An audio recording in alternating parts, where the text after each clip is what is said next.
तो ट्रंप ने भले ही होर्मुज में बारूदी सुरंग बिछाने वाली जहाजों को उड़ाने को ऑर्डर दे दिया हो, लेकिन जब तक ईरान के समुद्री माइंस को पूरी तरह से हटाया नहीं जाएगा तब तक खतरा पूरा है। और एक दावे के मुताबिक इन बारूदी सुरंगों को हटाने में 6 महीने का वक्त लग सकता है, यानी तब तक अमेरिका की मुश्किल आसान नहीं होने वाली है।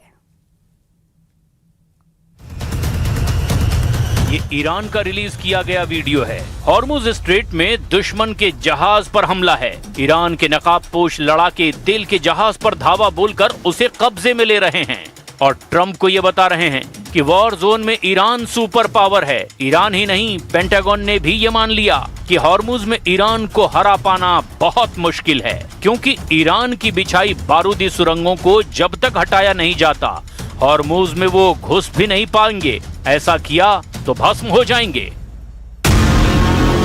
वॉशिंगटन पोस्ट की रिपोर्ट के मुताबिक पेंटागन ने अमेरिकी संसद को यह जानकारी दी कि हॉर्मुज से सभी बारूदी सुरंगों को पूरी तरह से हटाने में 6 महीने से ज्यादा का वक्त लग सकता है। अमेरिकी कांग्रेस को दी गुप्त ब्रीफिंग में हॉर्मुज में 20 बारूदी सुरंग लाइन होने का भी अनुमान लगाया गया। ईरान ने इन बारूदी सुरंगों को जीपीएस सिस्टम से लैस कर रखा है, जिससे उनकी लोकेशन बदलने पर फौरन अलर्ट मिल जाता है। लेकिन पेंटागन ने वॉशिंगटन पोस्ट की रिपोर्ट को नकारते हुए दावा किया कि वो एक झटके में हॉर्मुज को क्लियर कर सकते हैं। पेंटागन प्रवक्ता शॉन पार्नेल ने धमकी दी कि हॉर्मुज को 6 महीने बंद रखा गया तो ईरान तबाह हो जाएगा। इसका जवाब ईरान के राष्ट्रीय सुरक्षा और विदेश समिति के चीफ ने दिया है। इब्राहिम अजीजी ने कहा कि सीज फायर बढ़ाने की कोई मांग ईरान की तरफ से की ही नहीं गई। ट्रंप ने हार टालने के लिए समझौते को आगे बढ़ाया है।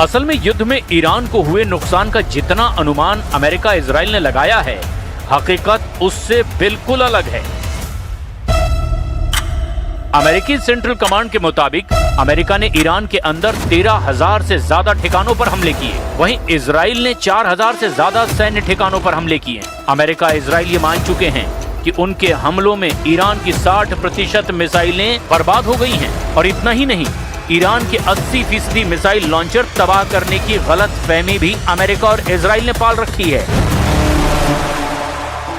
लेकिन अब इजराइल डिफेंस फोर्स ने दावा किया कि युद्ध में ईरान के मिसाइल प्रोग्राम को कुछ खास नुकसान नहीं पहुंचा है, क्योंकि ईरान के ज्यादातर हथियार गोदाम अंडरग्राउंड हैं, जहां रखी बैलिस्टिक मिसाइलों में ज्यादातर सुरक्षित हैं। इजराइल ने युद्ध के वक्त ये आरोप लगाए कि ईरान 8,000 बैलिस्टिक मिसाइलें बनाने में जुटा हुआ है। ईरान के राष्ट्रीय सिक्योरिटी और विदेश समिति के चीफ ने माना कि फिलहाल ईरान का पूरा जोर हथियारों के गोदाम भरने में लगा हुआ है।